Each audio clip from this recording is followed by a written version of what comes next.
साथियों जय हिंद। साथियों आज हम 29 जून के करंट अफेयर पर चर्चा करने के लिए उपस्थित हुए हैं। आप जानते हैं हम डेली वही क्वेश्चंस लेके आते हैं, नेशनल इंटरनेशनल न्यूज़ जो आपके एग्जाम्स के लिए मोस्ट इम्पॉर्टेंट होती है। मेरा मेन मोटिव क्या है? Presentation to your enhance knowledge. आपके नॉलेज को इनहेंस करने के लिए मेरा प्रेजेंटेशन डेली का होता है। इसलिए आप चैनल को लाइक करिए, शेयर करिए, सब्सक्राइब करिए और अच्छा लगे और जो ना अच्छा लगे तो भी आप कमेंट करिए चैनल पर। इसलिए साथियों आइए चलते हैं पहले क्वेश्चन की ओर। हमारा पहला क्वेश्चन है साथियों कि which IIT has been rank to 149 in the world university ranking.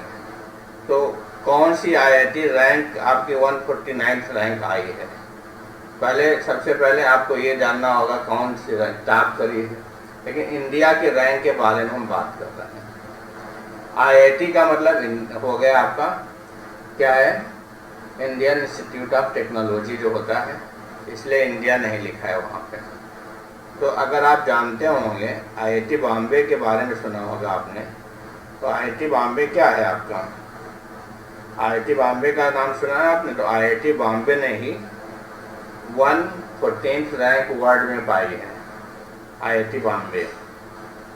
तो IIT बॉम्बे और IIT मद्रास इसके पहले आपने सुना होगा पहले, जो आपका नंबर 1 पर रहते हैं। तो IIT बॉम्बे के बारे में पहले आप जान लीजिए कहाँ पे। तो ये Indian institute of technology Bombay जो है ये आपका मुंबई में है। जब नाम हो गया मुंबई, पहले था आपका बॉम्बे, अब क्या हो गया? मुंबई इसका नाम हो गया। तो मुंबई के नाम से कहिए चाहे पहले, लेकिन बॉम्बे के नाम से अभी कहा जाता है। तो ये कब स्थापित हुआ था? ये 1948 में यूनेस्को के अनुदान से हुआ था स्थापित। कब स्थापित हुआ था? 1948 में। मतलब कि बहुत पुराना इंस्टीट्यूट है आपका ये। आपका IIT बॉम्बे जो है सबसे पुराने इंस्टीट्यूट में एक जाना जाता है। तो 1948 में स्थापित हुआ। आपका यूनेस्को और सोवियत संघ की सहायता से स्थापित हुआ। तो ये नोट कर लीजिए आप कब स्थापित हुआ IIT बॉम्बे। IIT बॉम्बे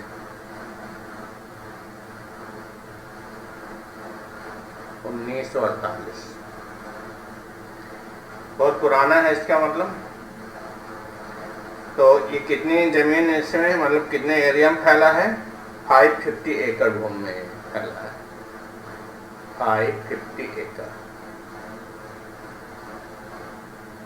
550 एकड़ में फैला हुआ, मतलब बहुत ज़्यादा। और यहाँ जो है अब देश विदेश के भी छात्र पढ़ने आते हैं। 1948 में जो ये स्थापित हुआ था, इसकी स्थापना हुई थी, सॉरी 1948 नहीं, ये हुआ था 1958 में स्थापित। ये आपका 1958 में स्थापित हुआ। 1958 में ये स्थापित हुआ था।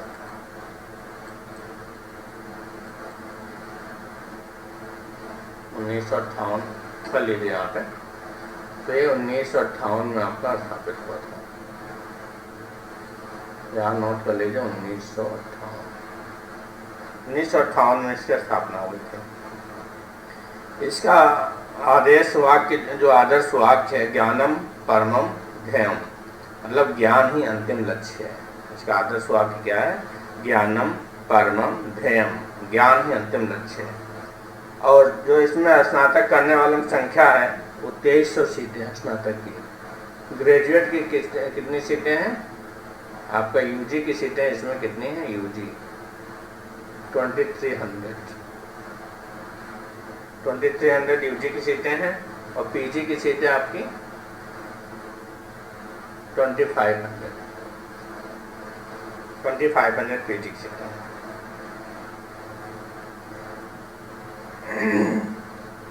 तो ये जो है अब इसकी नींव किसने रखी थी? पंडित जवाहरलाल नेहरू ने रखी थी। 10 मार्च 1959 को पढ़ाई संस्थान की नींव रखी थी। इसमें पहले IIT स्थापित हो गई थी, लेकिन पढ़ाई संस्थान की नींव 59 में रखी गई थी इसकी। तो इसको वर्ल्ड यूनिवर्सिटी रैंकिंग रैंक में जो है 149 नंबर मिला है, मतलब विश्व में वर्ल्ड यूनिवर्सिटी रैंकिंग में इसको इतना नंबर मिला है। तो ये और हमारे गर्व की बात है। मतलब हम पहले हमारी रैंकिंग क्या थी, अब इसमें इस बार की रैंकिंग आप बढ़ी है कि आपकी घटी है, तो अगर ये देखना चाहेंगे तो लेकिन आपको ये भी पता होना चाहिए कौन सी इसमें यूनिवर्सिटी टॉप करी है, कौन सी यूनिवर्सिटी इसमें टॉप पे आई है। तो ये सब है रैंकिंग आपकी। तो रैंकिंग अगर इसमें देखेंगे तो कौन जारी करता है रैंकिंग, ये भी पता होना चाहिए आपको। तो सबसे पहले इसमें रैंकिंग जारी कौन करता है, तो रैंकिंग जारी करने के लिए इसमें ये आपको देखना होगा कि इसमें ये देखा जाता है कि हायर एजुकेशन, ये the Times higher education world university ranking होती है, टाइम्स की होती है।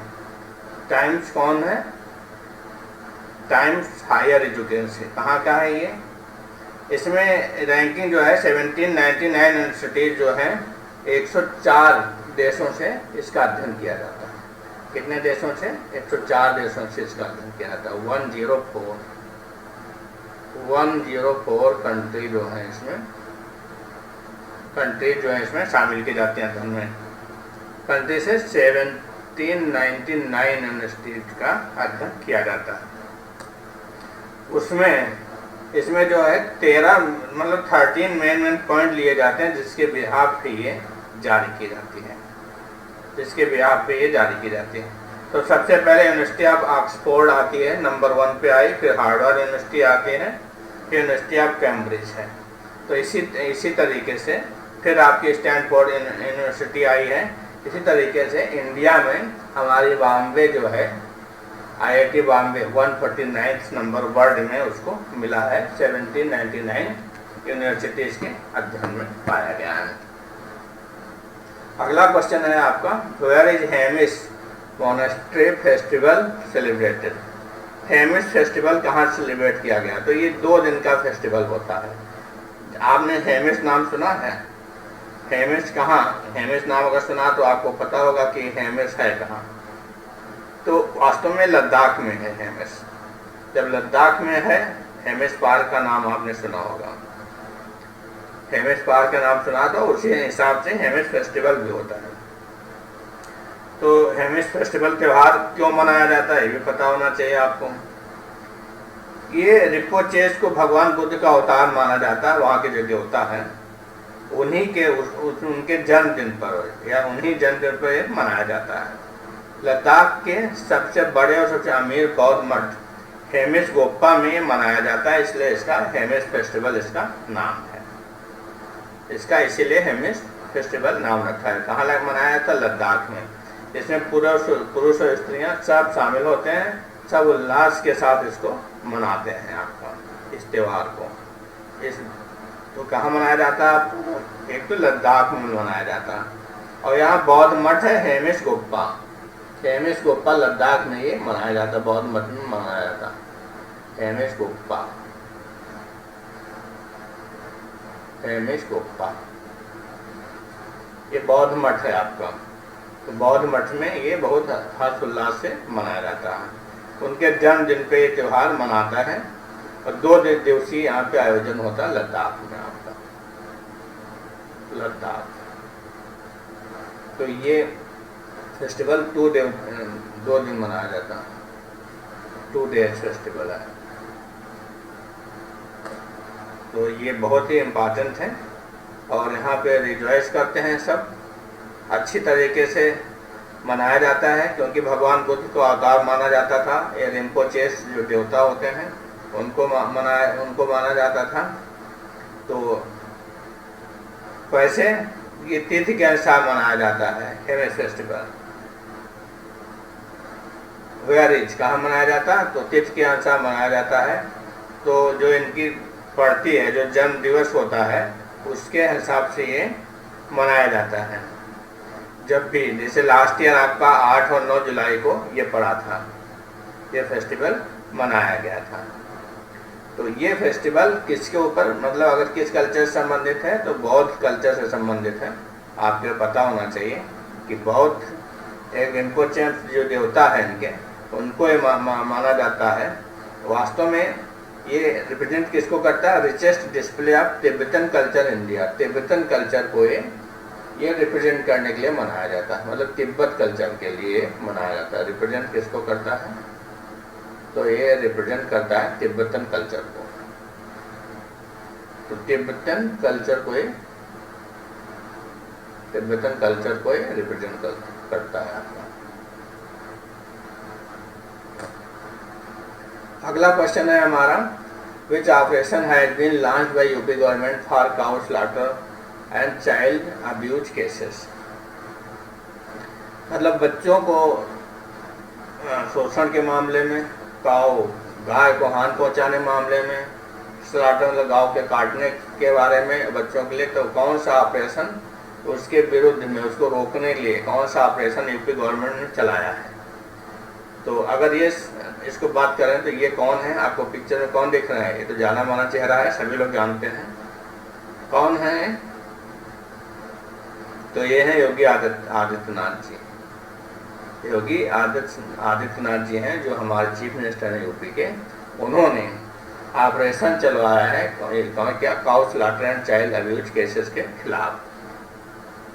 इसके खिलाफ इन्होंने ऑपरेशन चलाया यूपी गवर्नमेंट ने। कौन सा ऑपरेशन है? उसका नाम आपको पता होना चाहिए,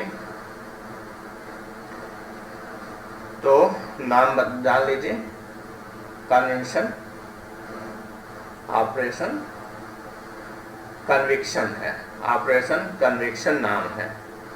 तो ऑपरेशन कन्विक्शन क्यों चलाया गया, किस लिए अगर पूछा जाए?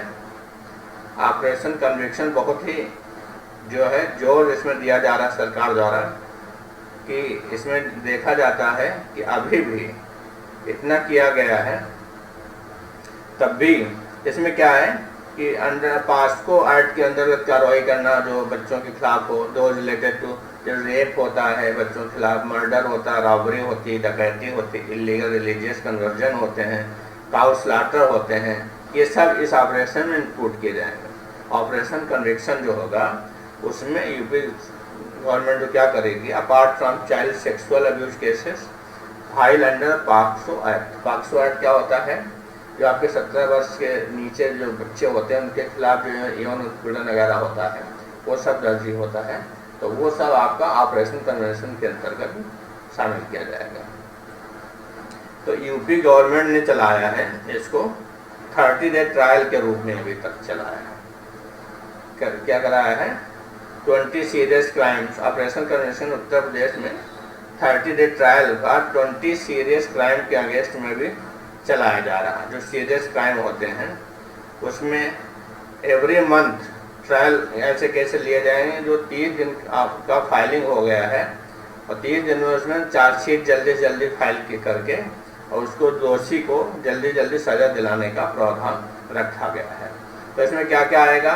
पॉक्सो एक्ट के अंदर दो रिलेटेड टू रेप से और मर्डर से, रॉबरी से, डकैती से, इलीगल रिलीजियस कन्वर्जन है जो, एंड काउ स्लॉटर, ये सब इंक्लूड किए जाएंगे इस ऑपरेशन में।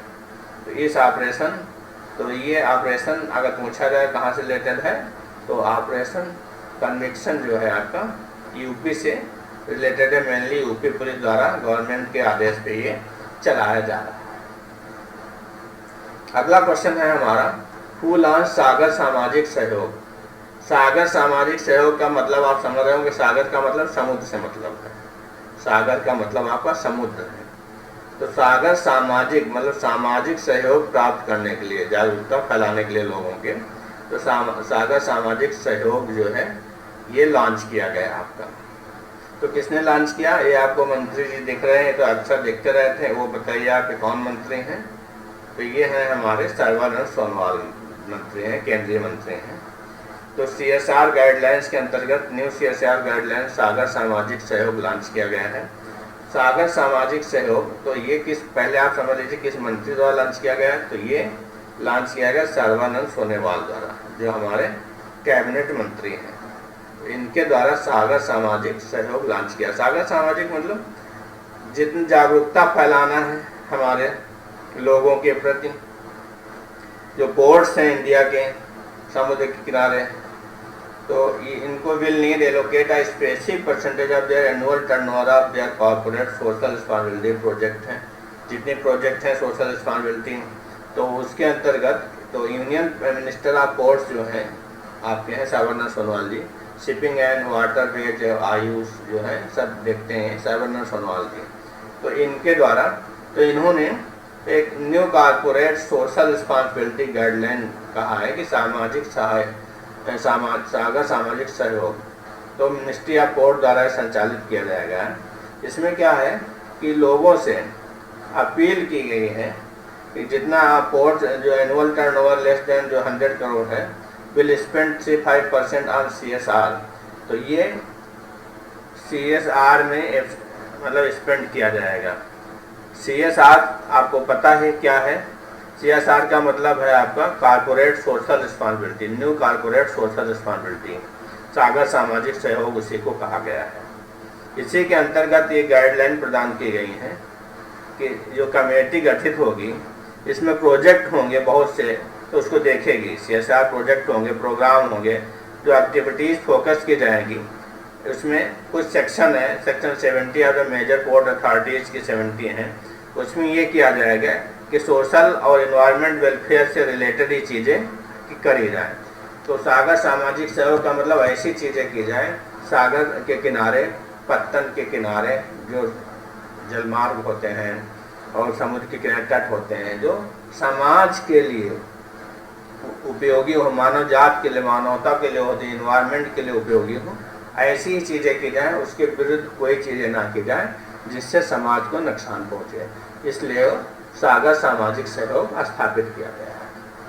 अगला क्वेश्चन है कि who has been appointed as MD of DBS। DBS bank MD, DBS क्या बैंक है, तो DBS बैंक के MD कौन किए गए? तो अगर शक्ल आप पहचानते हो कभी तो बता सकते हैं। MD of DBS bank, DBS bank का नाम सुना है? कौन से बैंक है? DBS बैंक का मतलब क्या है? तो अगर आप पहली बार सुन रहे हो तो पहले इनको समझ लीजिए नाम क्या है। ये रजत वर्मा जी को नियुक्त किया गया है। DBS बैंक इंडिया ने रजत वर्मा को प्रबंध निदेशक और संस्थागत बैंकिंग का प्रमुख इनको नियुक्त किया है। तो ये जो बैंक है DBS बैंक का आपको फुल फॉर्म मालूम होना चाहिए, पूरा नाम क्या है। तो इसका पूरा नाम है development bank of Singapore limited. अगर आप नोट कर लीजिए, DBS बैंक का पहले बार फुल फॉर्म मालूम होना चाहिए, सिंगापुर बैंक है। तो ये डेवलपमेंट बैंक ऑफ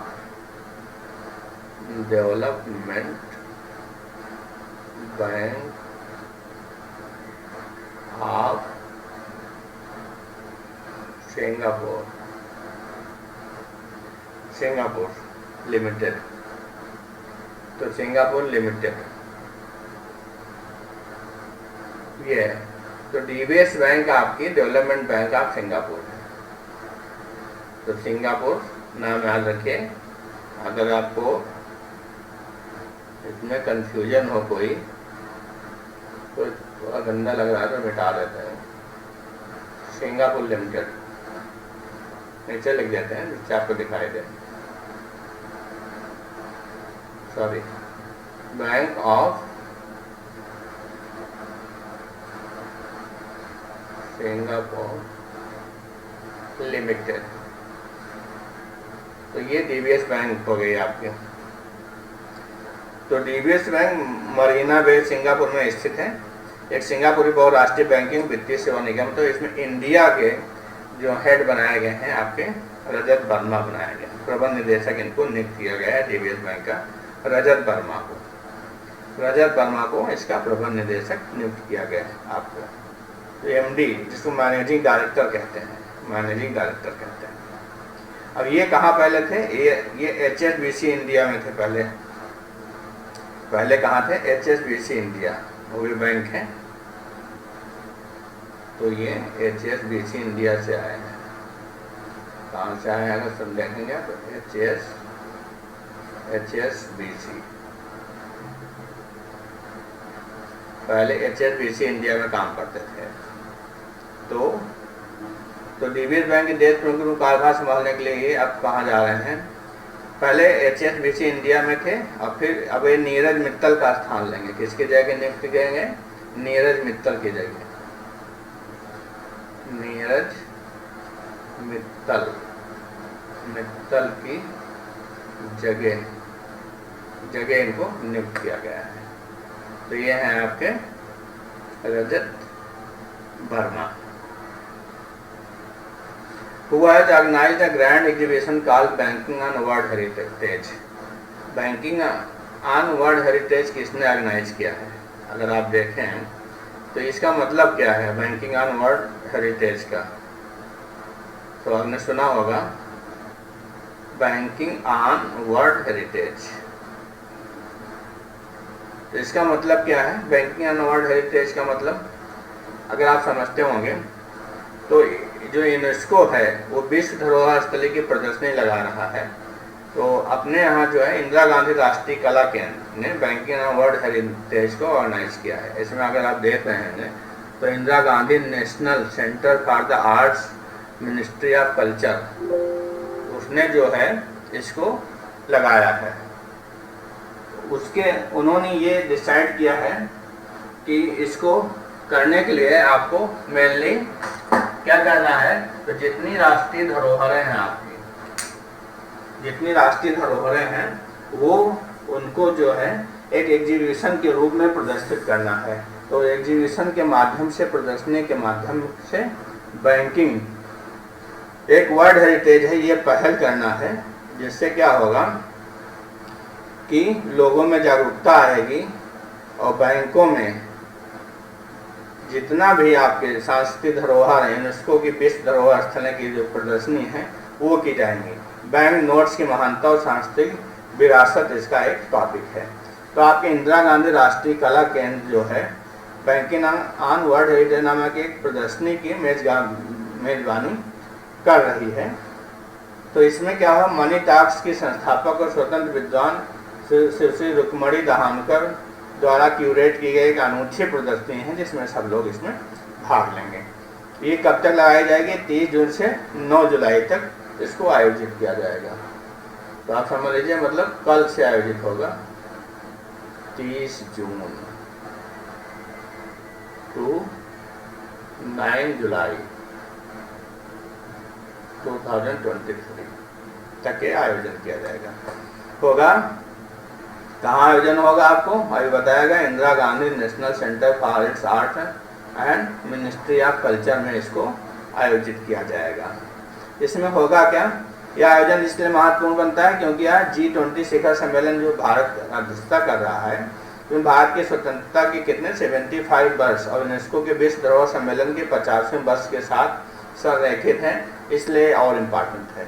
इस प्रदर्शनी का मेन उद्देश्य क्या है? प्रदर्शनी का उद्घाटन विदेश और संस्कृत राज्य मंत्री हमारी श्रीमती मीनाक्षी लेखी करेंगी और इसमें G20 देशों के उच्चायुक्त और राजदूत भी मौजूद रहेंगे आपके। तो और प्रदर्शनी का विषय क्या रहेगा आपका?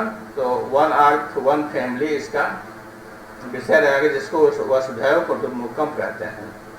One earth one family one future, ये इसकी थीम रहेगी, या इसको आप कह सकते हैं वसुधैव कुटुंबकम। वसुधैव कुटुंबकम भी इसकी थीम के अंतर्गत आता है। इसमें होगा क्या, इसमें G20 के जितने सदस्य देश हैं ने अपनी मुद्राओं का योगदान दिया है, जिससे यह संग्रह विभिन्न सभ्यताओं का एक मूल्यवान प्रतिनिधित्व बन जाएगा। प्रत्येक बैंक नोट एक लघु कैनवास के रूप में कार्य करता है जो भव्य स्मारकों और ऐतिहासिक चमत्कारों को उजागर करता है। अब इसमें होता कि साझा मानव इतिहास को आकार दिया जाएगा। तो इस प्रदर्शनी ये बहुत ही इम्पोर्टेंट बन जाती है। इंदिरा गांधी राष्ट्रीय कला केंद्र में एक पैनल और चर्चा का भी आयोजन किया जाएगा, जिसमें आपके प्रोफेसर पूनम महाजन, आशीष चंद्र, आनंद कोठारी वगैरह लोग भाग लेंगे। तो मेन इसमें बात है, अब इंदिरा गांधी राष्ट्रीय कला के बारे में आप बात कर लीजिए। तो भारत में 40 यूनेस्को विश्व धरोहर स्थल हैं आपके, उसमें इंदिरा गांधी राष्ट्रीय कला केंद्र भी आता है उसी के अंतर्गत। और इसके जो मंत्री हैं श्रीमती मीनाक्षी लेखी हैं। और कच्छ के रण में एक धौलावीरा जो है गुजरात भारत का हमारा कौन सा 40वां यूनेस्को विश्व धरोहर है। तो ये आपको इसके बारे में इतना मालूम होना चाहिए। अगला क्वेश्चन है कि when is national statistics day 2023 going to be celebrated. तो आज ही के दिन मनाया जा रहा है आपका आज ही के दिन मनाया जा रहा स्टैटिस्टिक्स डे। तो प्रोफेसर पीसी महालनोबिस को कौन नहीं जानता, फादर ऑफ इंडियन स्टैटिस्टिक्स कहे जाते हैं। तो उनकी याद में ही ये मनाया जाता है आपको नेशनल स्टैटिस्टिक्स डे। तो नेशनल स्टैटिस्टिक्स डे का मतलब क्या है आपका, अगर आप समझें तो वो लोग बेहतर तरीके से जानते होंगे। कौन लोग बेहतर तरीके से जानते हैं? जो इकोनॉमिक्स पढ़ते हैं या स्टैटिस्टिक्स ऐसे पढ़ के थोड़ा बहुत तो सभी जान जाते हैं। तो इसकी थीम पहले तो ये मनाया जाता है 29 जून को, ये तो आपको दिख रहा होगा इसमें। इस बार का कौन सा 17th नेशनल स्टैटिस्टिक्स डे मनाया जा रहा है। तो आप समझ लीजिए कब से मनाया जा रहा है, ये 17वां मनाया जाता है। तो अब इसमें अब इसको हिंदी में क्या कहते हैं, सांख्यिकी दिवस कहते हैं, सांख्यिकी दिवस। तो किस लिए मनाया जाता है? महालनोबिस जो थे भारत में सांख्यिकी का जनक उनको माना जाता है, तो उनके योगदान के लिए इसको मनाया जाता है। महालनोबिस, प्रोफेसर महालनोबिस के योगदान के रूप में, प्रोफेसर महालनोबिस के योगदान के लिए, योगदान हेतु मनाया जाता है। तो इन्होंने क्या किया था, ये इनको सांख्यिकी दिवस का जनक माना जाता है। इनका नाम क्या था? प्रशांत चंद्र महालनोबिस था। इनका नाम था प्रशांत चंद्र महालनोबिस। तो सांख्यिकी दिवस इन्हीं के योगदान के फलस्वरूप के रूप में एक मनाया जाता था, क्योंकि इनका जन्म दिवस के समझ लो अवसर पर मनाया जाता था। इनका जन्म हुआ था 29 जून 1893 में। जो महालनोबिस थे इनका जन्म हुआ था 29 जून आपका 1893 में। तो इनके जन्म दिवस पर इनके योगदान के लिए इनको याद किया जाता है। इन्होंने भारतीय सांख्यिकी संस्थान की स्थापना भी इन्होंने ही की थी। स्थापना की नींव बड़े पैमानों पर सर्वेक्षण, डिजाइन वगैरह इन्होंने किया था। यह एक भारतीय वैज्ञानिक और सांख्यिकी विद थे प्रशांत चंद्र महालनोबिस, पीसी महालनोबिस के रूप में इनको याद किया जाता है, इनको जाना जाता है। बहुत फेमस पर्सनालिटी थे। तो इसका थीम क्या रखा गया आपका? Alignment of state indicator framework for monitoring sustainable development of goals. Sustainable development goal के लिए इनको माना जाता है। तो महालनोबिस जी का जन्म अगर जाने तो ये कलकत्ता में हुआ था, बंगाल प्रेसिडेंसी में, ब्रिटिश भारत में हुआ था उस समय। और मृत्यु भी इनकी 1972 में हो गए थे, 28 जून को हो गई थी। 78 वर्ष की आयु में पश्चिम बंगाल कोलकाता में हुई थी।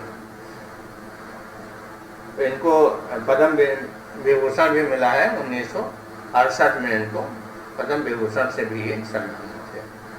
तो इनको एक ऐसी पर्सनालिटी थे, पद्म विभूषण प्राप्त थे। तो इनको पद्म विभूषण मिला था। दूसरा जो सबसे बड़ा है सम्मान, पहले पद्मश्री, फिर पद्म विभूषण, फिर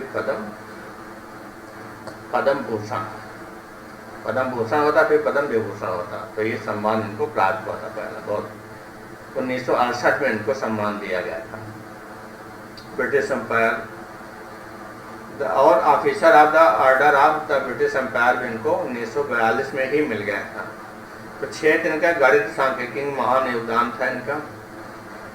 और अन्य उल्लेखनीय इनके साथ में और भी छात्र थे, वैज्ञानिक थे, CR राव थे, राजचंद्र बोस। तो इनके योगदान के लिए सांख्यिकी में योगदान के लिए इसको मनाया जाता है। अगला क्वेश्चन है हमारा, what is India rank in the energy transition index release by the world economic forum. तो इंडिया की रैंक एनर्जी ट्रांजिशन इंडेक्स में कौन सी है? एनर्जी ट्रांसमिशन इंडेक्स में इंडिया की रैंक क्या है? अगर ये देखा जाए तो इस बार इंडिया की रैंक 67th है आपकी एनर्जी ट्रांजिशन। किसमें? आप इसका मतलब समझ रहे एनर्जी ट्रांजिशन इंडेक्स है क्या? तो ऊर्जा संक्रमण सूचकांक भी इसको हिंदी में कहा जाता है। तो किसके द्वारा जारी की जाती है रिपोर्ट? विश्व आर्थिक मंच द्वारा जारी की जाती है, वर्ल्ड इकोनॉमिक फोरम। कौन जारी करता है रिपोर्ट? तो world economic forum, economic forum द्वारा ये जारी की जाती है रिपोर्ट आपकी, इकोनॉमिक फोरम। इसमें भारत को अपने एनर्जी ट्रांजैक्शन इंडेक्स में सूचकांक में कितना 77 स्थान पे इसको रखा है। इसको भारत की पोजीशन क्या 67 है इंडिया की, और इंडिया और इसमें सबसे टॉप पे कौन है? तो सबसे टॉप पे इसमें आपका स्वीडन है। कुछ कंट्री है, स्वीडन है, डेनमार्क है, आपकी नॉर्वे है, ये तो हमेशा इसमें हाई उस पे रहती हैं। तो स्वीडन सबसे नंबर 1 पे, डेनमार्क नंबर 2 पे है, फिर 3rd पे नॉर्वे, 4th पे फिनलैंड, 5th पे स्विट्जरलैंड है, आउट ऑफ 120 कंट्री। तो WEF ने कहा है कि भारत एकमात्र इतनी बड़ी अर्थव्यवस्था है जिसमें पावर ट्रांजिशन सूचकांक के न्याय संगत, सुरक्षित और सतत आयों में ऊर्जा संक्रमण की गति तेज इनकी रही हमेशा, इसने बताया है। तो इन्होंने पूरा अपना किया है। तो 120 देशों की सूची में शेष 5 देश तो आपको बताया गया। तो इस रिपोर्ट में कहा गया कि वैश्विक ऊर्जा संकट और भू राजनीतिक अस्थिरता के बीच ग्लोबल एनर्जी ट्रांजिशन स्थिर हुआ है, लेकिन भारत उन देशों में शामिल है जिसमें महत्वपूर्ण सुधार किए हैं। इसलिए 120 देशों में भारत को 167वें स्थान में रखा गया 120 लोगों में। तो आपके WEF जो है, वर्ल्ड इकोनॉमिक फोरम, इसने ये कहा है कि भारत जो ऐसा है कि इतनी मतलब विविधताएं होते हुए भी है, भारत ने क्या किया है कि सभी चीज़ों को ध्यान में रखते हुए अपने सुधार किए हैं, एनर्जी सुधार किए हैं। तो ये बड़ी बात है। बाकी और भी देश जो हैं, जो अच्छे डेवलप भी कर रहे हैं, वो ये सब नहीं कर पा रहे हैं। तो उसकी जगह भारत ने काफ़ी अच्छे सुधार किए हैं, जिसके फलस्वरूप भारत जो है आपको इस नंबर पे पहुंचा है, तो वर्ल्ड इकोनॉमिक फोरम है क्या, कहाँ पे? ये इसका जो हेडक्वार्टर है कोलोग्नी स्विट्जरलैंड में है, हेड ऑफिस इसका स्विट्जरलैंड में है, और इसके और भी ऑफिस है, न्यूयॉर्क है, बीजिंग है, टोक्यो में है। तो चाहे आप समझ लीजिए देवास स्विट्जरलैंड में ये है आपका वर्ल्ड इकोनॉमिक फोरम। तो ये हेडक्वार्टर आपका कोलोग्नी स्विट्जरलैंड में है, और इसके और ऑफिस न्यूयॉर्क, बीजिंग और टोक्यो में भी और इसके ऑफिस है। तो मेनली ये जो है इसका जो है न्यूयॉर्क स्विट्जरलैंड में है। तो ये इसकी स्थापना WEF की कब हुई थी? तो WEF जो है, तो आप इसकी स्थापना भी नोट कर लीजिए कब हुई थी। ये जो एस्टेब्लिश हुआ था, एस्टेब्लिश 1971 में हुआ था। हेडक्वार्टर नोट कर लीजिए, HQ इसका नोट कर लीजिए, स्विट्जरलैंड में है, कोलोग्नी स्विट्जरलैंड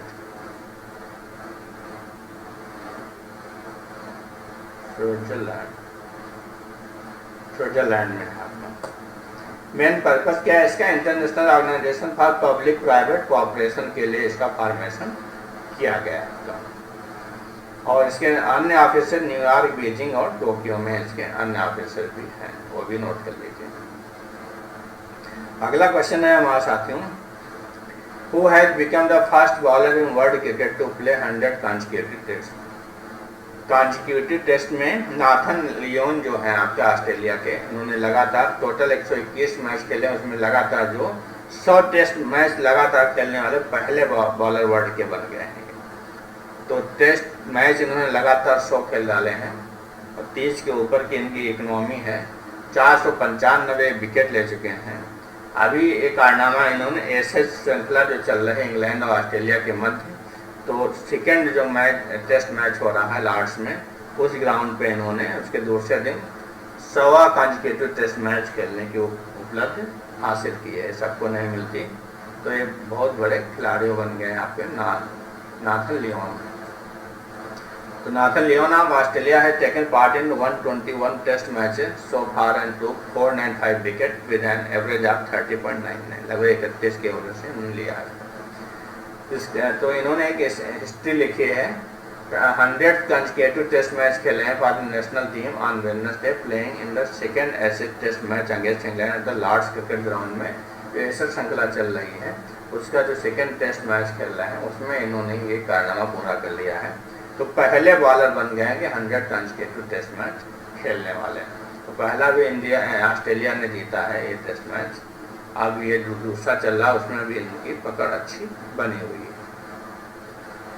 तो साथियों ये रहे आज के हमारे क्वेश्चंस। तो जो मेन इम्पॉर्टेंट क्वेश्चन लेके हम आपके लिए आते हैं, तो आप मेरे साथ डेली बने रहिए। डेली करंट अफेयर आपके सामने जो वैसे सिलेक्टिव अनुसंधान करके क्वेश्चन आते हैं जो आपके लिए मोस्ट इम्पॉर्टेंट होते हैं। एक भी क्वेश्चन ऐसा नहीं होगा जो आपको इम्पॉर्टेंट नहीं लगेगा अगर आप इसको देखते हैं, ठीक से पढ़ के देखते हैं।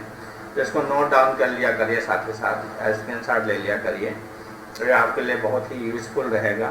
हमें नहीं कहते आप मेरा ही करंट अफेयर देखें और भी करंट अफेयर देखें, तुलना करिए क्वेश्चनों की क्वालिटी की, आपको बेहतर ही मिलेगा साथियों। तो थोड़ा सा भी अच्छा लगे तो प्लीज़ इसको शेयर करिए आप, और इसको टाइम निकाल थोड़ा देख लीजिए। जब टाइम फ्री हो 15, 20, 25 मिनट, ज़्यादा से ज़्यादा थोड़ा स्लो लगे तो आप उसको बढ़ा कर देख लीजिए, ज़्यादा स्पीड करके तो 20 मिनट में आपका हो जाएगा पूरा।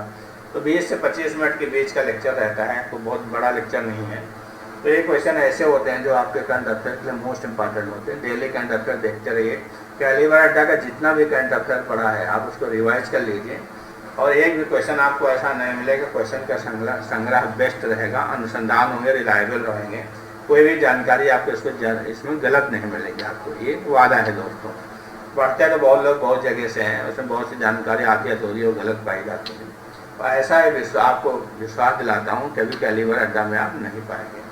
इसलिए साथियों मस्त रहिए, पढ़ाई में व्यस्त रहिए। हमारे चैनल को आप शेयर करिए, सब्सक्राइब करिए, बेल आइकन ऑन कर लीजिए, समय से लेक्चर पा करके पढ़ाई कर लीजिए और पॉजिटिव एटीट्यूड के साथ अपने लक्ष्य को प्राप्त कीजिए। यही हमारी शुभकामनाएं साथियों। धन्यवाद साथियों।